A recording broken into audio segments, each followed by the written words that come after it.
মাননীয় MP নৱকুমাৰ শৰণীয়া বা হীৰা শৰণীয়াৰ MP পদ বা সাংসদৰ যিটো পদবী সেয়া কৰ্তন কৰা হ'ব।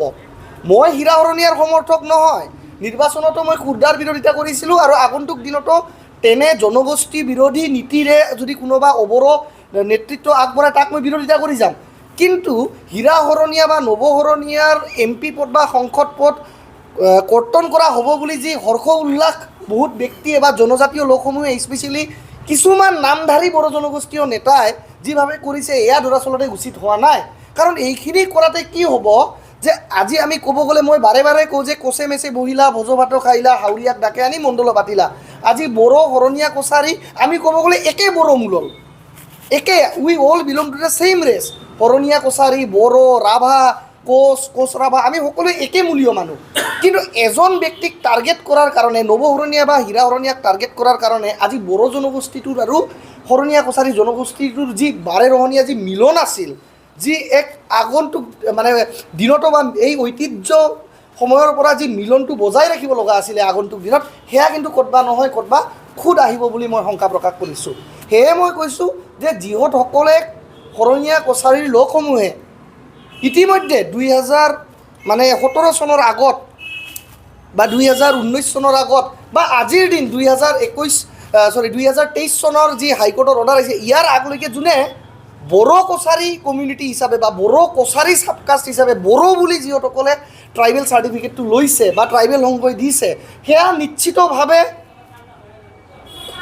বলবৎ হৈয়ে থাকিব আৰু ইয়াত কোনো কেঞ্চেল হ'বলগীয়া কথা নাই। আৰু নৱ শৰণীয়াৰ চাৰ্টিফিকেটত শৰণীয়া নহয়, যিদৰে প্ৰমোদ বড়ো, হাগ্ৰামা মহিলাৰী, মই যেনেকৈ পৃথ্বীৰাজ নাৰায়ণ দেৱ মেছ, যেনেকৈ প্ৰমীলা ৰাণী ব্ৰহ্ম, ৰিহন দৈমাৰী বড়ো জনগোষ্ঠীৰ ব্যক্তি, তেওঁলোকে কিন্তু কোনো দৈমাৰী জনগোষ্ঠী, মহিলাৰী জনগোষ্ঠী বা ব্ৰহ্ম জনগোষ্ঠী নহয়। ভাৰতৰ সংবিধানে বড়ো জনগোষ্ঠী বুলিয়ে এছ টি প্ৰদান কৰিছে। কাকবা মহিলাৰী মেছ, কাকবা মানে ব্ৰহ্ম বসুমতাৰী খেৰখেতাৰী বুলি এছ টি প্ৰদান কৰা নাই। যিদৰে হাগ্ৰামা মহিলাৰীয়ে বড়ো হিচাপে এছ টি, সেইধৰণেও নৱ শৰণীয়া বড়ো হিচাপেহে এছ টি লৈছিলে। এতিয়া তেওঁ বড়ো কছাৰী মূলৰ হয়নে নাই সেয়া ৰাইজে বিচাৰ কৰিব, সেয়া সুপ্ৰিম কোৰ্টে অলৰেডি বিচাৰ কৰি থৈ দিছে। কিন্তু তেওঁৰ যে এছ টি কৰ্তন হ'ব, নৱ শৰণীয়াৰ MP কেঞ্চেল হ'ব, কোকৰাঝাৰত নতুনকৈ নিৰ্বাচন হ'ব, কিছুমান যে নামধাৰী নেতাই যে প্ৰচাৰ চলাই আছে বড়ো জনগোষ্ঠীৰ লোকৰ মাজত যে আৱেগ সৃষ্টি কৰি বড়ো জনগোষ্ঠী আৰু শৰণীয়া কছাৰী ভাইসমূহৰ ভিতৰত আমি একেই ইণ্ডোমংগোলীয় ভাইসমূহৰ মাজত যি জগৰ লগাবলৈ চেষ্টা কৰিছে এয়া মই অতিকৈ ধিক্কাৰ দিছোঁ, অতিকৈ দুখজনক বুলি কৈছোঁ। আৰু তদুপৰি হাইকোৰ্টে মহামান্য গুৱাহাটী উচ্চ ন্যায়ালয়ে পেৰা 8 আৰু পেৰা 11 অফ দ্য PIL 30/2019 জাজমেণ্ট অৰ্থাৎ PIL 30/2019 জাজমেণ্টৰ পেৰাগ্ৰাফ নাম্বাৰ 8 আৰু 11 স্পষ্টভাৱে মেনশ্যন কৰিছে যে এইটো ট্ৰাইবেল সংঘই আজিৰ দিনৰ পৰা ফুল পাৱাৰ নাথাকিব এছ টি প্ৰদান কৰাত। Tribal Sangho's decision will not be constituted to be the final material for consideration of the Deputy Commissioner or a Sub-Divisional Officer. Tribal সংঘই কাকবা বড়ো বুলি ক'লেই যে বড়ো হ'ব, বড়ো নহয় বুলি ক'লেই যে বড়ো নহ'ব সেয়া নহয়। ট্ৰাইবেল সংঘই কেৱল প্ৰিলিমিনাৰী ইনকুৱেৰিহে কৰিব পৰা ক্ষমতা আছে। ট্ৰাইবেল সংঘই চৰকাৰৰ বিষয়া নহয়, ট্ৰাইবেল সংঘই কেৱল NGO হে। ট্ৰাইবেল সংঘই কাকো বড়ো হয় নহয় বুলি ফাইনেল ডিচিশ্যন দিব নোৱাৰে বুলি গুৱাহাটী মহামান্য উচ্চ ন্যায়ালয়ে মেনশ্যন কৰিছে, অবজাৰভেশ্যন দিছে পেৰাগ্ৰাফ 8 আৰু 11ত। আৰু এইখিনিও কৈছে যে এছ টি চাৰ্টিফিকেট কেৱল দিব পাৰে DC বা SDC বা ৰেভিনিউ যিজন চাব ডিভিজনেল অফিচাৰ থাকে, যিকোনো কনচাৰ্ণ মেজিষ্ট্ৰেটে এছ টি চাৰ্টিফিকেট প্ৰমাণ বা জাতিগত প্ৰমাণ পত্ৰ ইছ্যু কৰিব পাৰে, স্বাক্ষৰ কৰিব পাৰে। আৰু DCয়ে কেৱল বা DC বা SDCয়ে বা SDO বা মেজিষ্ট্ৰেটে কেৱল ট্ৰাইবেল সংঘৰ ৰিকমেণ্ডেশ্যনৰ ওপৰতে যে কোনোবা ব্যক্তিক জনজাতি হয় নহয় বুলি প্ৰমাণ দিব লাগে সেয়াও কোনো বাধ্যবাধকতা এতিয়া নাই। ট্ৰাইবেল সংঘৰ ডিচিশ্যনটো ফাইনেল নহয়।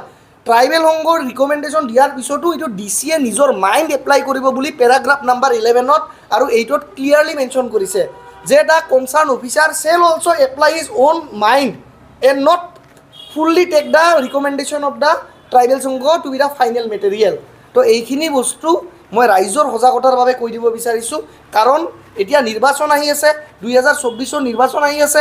আজি বড়ো আৰু যোৱা 1 মাৰ্চ তাৰিখে আমাৰ গুৱাহাটীৰ মহামান্য উচ্চ ন্যায়ালয়ৰ ডিভিজন বেঞ্চে এক ৰায় দিছিলে যে শৰণীয়া কছাৰী জনগোষ্ঠীৰ লোকসমূহক ST তথা জনজাতিৰ প্ৰমাণপত্ৰ দিবৰ কাৰণে যি WPTBC ডিপাৰ্টমেণ্টে অসম চৰকাৰৰ তৰফৰ পৰা এক নটিফিকেশ্যন জাৰি কৰিছিলে, সেই নটিফিকেশ্যনখনক উইথড্ৰ কৰা হৈছে।